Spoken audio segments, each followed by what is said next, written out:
Hello dear students, welcome back to my channel physics SPC. Thermal property of matter का एक question. A body at temperature T is getting cooled in an atmosphere of temperature T naught.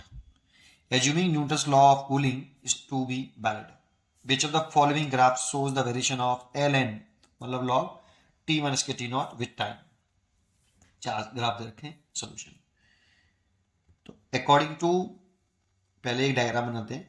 मान लो एक body है, ये इस body का surface का temperature T है, इस बॉडी के सरफेस का टेम्परेचर T है और सराउंडिंग मीडियम का टेम्परेचर T नॉट है और T is greater than T not है।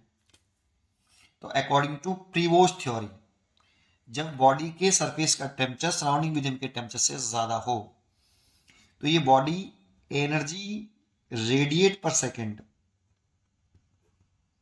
Is greater than energy absorb पर सेकेंड।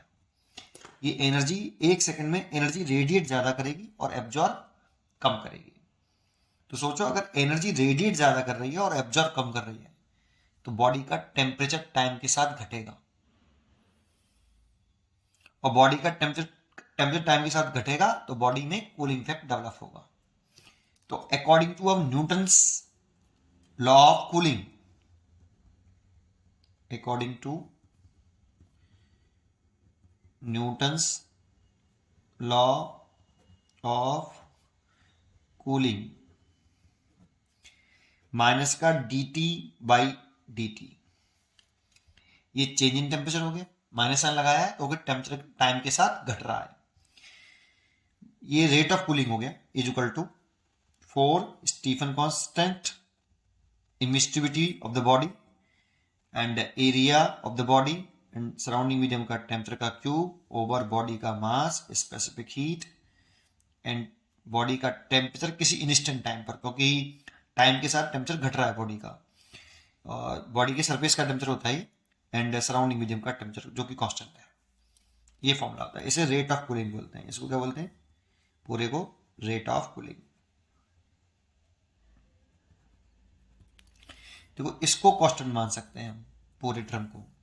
तो क्या लिखें? माइनस का dt by dt is equal to K लिख लेते हैं इसको, इसकी जगह पे के लिखा है, और t minus K T not, ये टेम्परेचर बॉडी का है जो टाइम के साथ डिक्रीज हो रहा है, और इसको इधर ले आए dt by T minus K T not is equal to dt को इधर ले आए तो माइनस का के dt।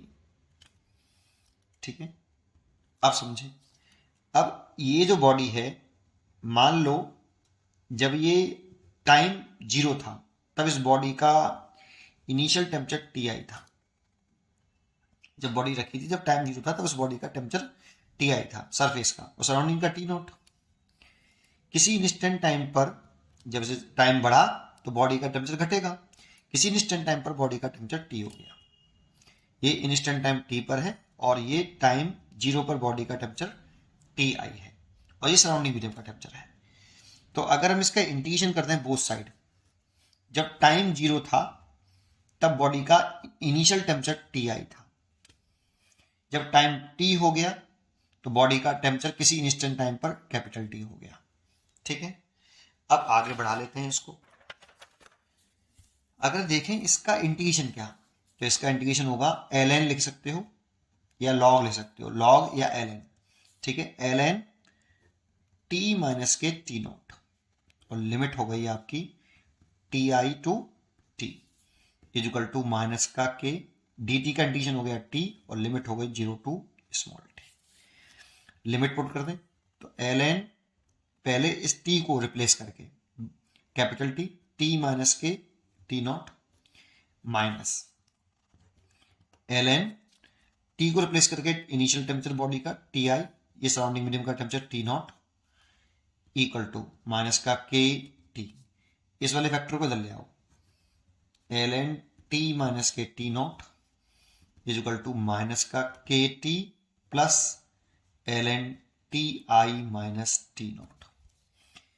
देखो, अब ग्राफ बनाना है हमें किसमें? इसकी कंपेयरिंग y बराबर एम एक्स प्लस सी से कर सकते हो।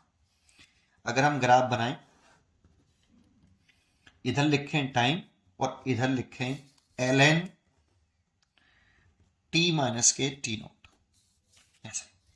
तो देखो जब आपका टाइम 0 था, है ना, तो या ये कह दो, इसकी कंपेयरिंग करें तो देखो ये y इंटरसेप्ट हो गया जो कि पॉजिटिव है और स्लोप नेगेटिव है, तो y इंटरसेप्ट तो इसका कैसा है, y इंटरसेप्ट जो आपका है वो ln T I minus K T not है जो कि पॉजिटिव है, और जो स्लोप है ये माइनस का k जो कि कांस्टेंट टर्म है और नेगेटिव है, और नेगेटिव स्लोप नेगेटिव भी है और कांस्टेंट भी है।